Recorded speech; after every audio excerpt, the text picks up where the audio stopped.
ಗಣಿಗಾರಿಕೆಗಾಗಿ ನಾಶವಾಗಿರುವ 4228 ಎಕರೆ ಅರಣ್ಯ ಪ್ರದೇಶ ಅತಿಕ್ರಮಣಕಾರಿ ಸಸ್ಯ ಪ್ರಭೇದಗಳಿಂದ ವನ್ಯಜೀವಿಗಳ ವಾಸ್ತವ್ಯ ಕುಂಠಿತ ಆಗಿದೆ.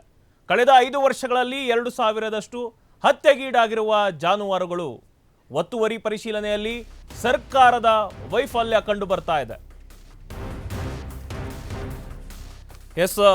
ಗಣಿಗಾರಿಕೆಯಿಂದ ನಾಶವಾಗಿದೆ 4228 ಎಕರೆ ಅರಣ್ಯ ಪ್ರದೇಶ.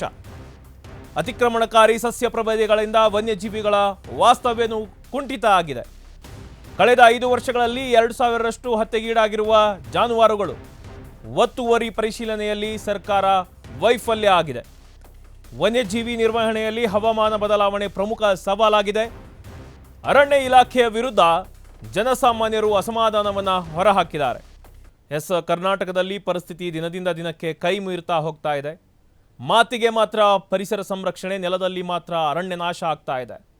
ಗಣಿಗಾರಿಕೆಗಾಗಿ ಮಾತ್ರವೇ 4228 ಎಕರೆ ಅರಣ್ಯ ಪ್ರದೇಶ ಹಾಳಾಗಿದೆ ಅಂದರೆ ಅದೊಂದು ಅಂಕಿ ಅಲ್ಲ, ಅದು ಪ್ರಕೃತಿಗೆ ಹೊಡೆದ ಭಾರಿ ಹೊಡೆತ ಅಂತಾನೆ ಹೇಳ್ಬೋದು. ಬೆಟ್ಟಗಳನ್ನು ಒಡೆದು, ಕಾಡುಗಳನ್ನು ಕಡಿದು, ಮಣ್ಣನ್ನು ತೊಳೆದುಬಿಟ್ರೆ ಅಲ್ಲಿ ವಾಸಿಸುವಂತಹ ಜಾನುವಾರುಗಳು ಎಲ್ಲಿ ಹೋಗಬೇಕು? ಅವರ ಮನೆಯನ್ನು ಕಿತ್ಕೊಂಡು ನಂತರ ಅವು ಹಳ್ಳಿಗೆ ಬಂದರೆ ಸಂಘರ್ಷ ಅಂತ ಹೆಸರಿಡೋದು ಎಷ್ಟು ನ್ಯಾಯ ಅಂತ. ಇದರ ಮೇಲೆ ಮತ್ತೊಂದು ದೊಡ್ಡ ಸಮಸ್ಯೆ ಅಂದರೆ ಅತಿಕ್ರಮಣಕಾರಿ ಸಸ್ಯ ಪ್ರಭೇದಗಳಂತೆ ಬರುತ್ತವೆ, ಇನ್ವೇಸಿವ್ ಸ್ಪೀಷಸ್ ಅಂತ. ಕಾಡಿನೊಳಗೆ ಬೆಳೆದು ಬರುತ್ತಿರುವ ಅನ್ಯ ಜಾತಿ ಗಿಡಗಳು ಮೂಲ ಸಸ್ಯಗಳನ್ನು ನಾಶ ಮಾಡಿಬಿಡ್ತವೆ. ಇದರಿಂದಾಗಿ ವನ್ಯಜೀವಿಗಳಿಗೆ ಆಹಾರದ ಕೊರತೆ, ಆಶ್ರಯದ ಕೊರತೆ ಆಗುತ್ತೆ. ಇದರಿಂದ ಅವು ಕಾಡನ್ನು ಬಿಟ್ಟು ನಾಡಿಗೆ ಹೊರಬರ್ತಿವೆ. ಇದು ಪ್ರಕೃತಿಯ ಸಮತೋಲನವನ್ನು ಕೆಡಿಸಿದ ಪರಿಣಾಮ ಅಲ್ವಾ? ಹಾಗಾದರೆ ಕಳೆದ 5 ವರ್ಷಗಳಲ್ಲಿ ಸುಮಾರು 2000ಕ್ಕೂ ಹೆಚ್ಚು ಜಾನುವಾರುಗಳು ಹತ್ಯೆಗೀಡಾಗಿವೆ. ಇದು ಎಷ್ಟು ಗಂಭೀರ ಸಮಸ್ಯೆ ಅನ್ನೋದಕ್ಕೆ ಈ ಸಂಖ್ಯೆಯೇ ಸಾಕ್ಷಿ. ಒಂದೆಡೆ ರೈತರ ಬೆಳೆ ಹಾನಿ ಆಗುತ್ತೆ, ಮತ್ತೊಂದೆಡೆ ಕೋಪದಿಂದ ಜಾನುವಾರುಗಳ ಮೇಲೆ ದಾಳಿ ಕೂಡ ಆಗುತ್ತೆ. ಈ ರೀತಿ ಹಿಂಸಾತ್ಮಕ ಚಕ್ರವೇ ಮುಂದುವರಿತಾ ಹೋಗ್ತಾ ಇದೆ. ಒತ್ತುವರಿ ಪರಿಶೀಲನೆ ವಿಷಯದಲ್ಲಿ ಸರ್ಕಾರ ಸಂಪೂರ್ಣವಾಗಿ ವಿಫಲವಾಗಿದೆ ಅನ್ನೋದು ಆರೋಪ ಜೋರಾಗಿದೆ. ಅರಣ್ಯ ಪ್ರದೇಶಗಳ ಮೇಲೆ ಆಕ್ರಮಣ ನಡೆಯುತ್ತಿದ್ದರೂ ಕಟ್ಟುನಿಟ್ಟಿನ ಕ್ರಮ ಎಷ್ಟಾಗಿವೆ? ಫೈಲ್ಗಳಲ್ಲಿ ನೋಟಿಸ್, ನೆಲದಲ್ಲಿ ಮೌನ. ಈ ಡಬಲ್ ಸ್ಟ್ಯಾಂಡ್ ಏಕೆ? ಅರಣ್ಯ ಇಲಾಖೆ ಯಾಕೆ ಮೌನವನ್ನು ವಹಿಸಿದೆ? ಇಷ್ಟೆಲ್ಲ ಆಗ್ತಾ ಇದ್ರು. ಹವಾಮಾನ ಬದಲಾವಣೆ ಕೂಡ ಈಗ ದೊಡ್ಡ ಸವಾಲಾಗಿ ನಿಂತಿದೆ. ಮಳೆ ಪ್ಯಾಟರ್ನ್ ಏನಿದೆ, ಮಾದರಿ ಕೂಡ ಬದಲಾಗ್ತಾ ಇದೆ. ನೀರಿನ ಮೂಲಗಳು ಒಣಗ್ತಾ ಇವೆ.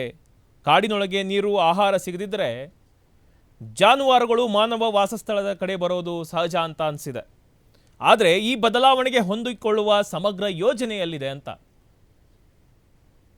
ಹೀಗಾಗಿ ಇದೀಗ ಅರಣ್ಯ ಇಲಾಖೆಯ ವಿರುದ್ಧ ಜನಸಾಮಾನ್ಯರಲ್ಲಿ ತೀವ್ರ ಅಸಮಾಧಾನ ಉಂಟಾಗಿದೆ. ದಾಳಿ ಆದಮೇಲೆ ಮಾತ್ರ ಬರುವಂತಹ ಅಧಿಕಾರಿಗಳು ಮೊದಲೇ ತಡೆಗಟ್ಟೋ ಕ್ರಮವನ್ನು ಯಾಕಿಲ್ಲ? ಈ ಪ್ರಶ್ನೆ ಕೇಳ್ತಾ ಇದ್ದಾರೆ ಗ್ರಾಮಗಳಲ್ಲಿ.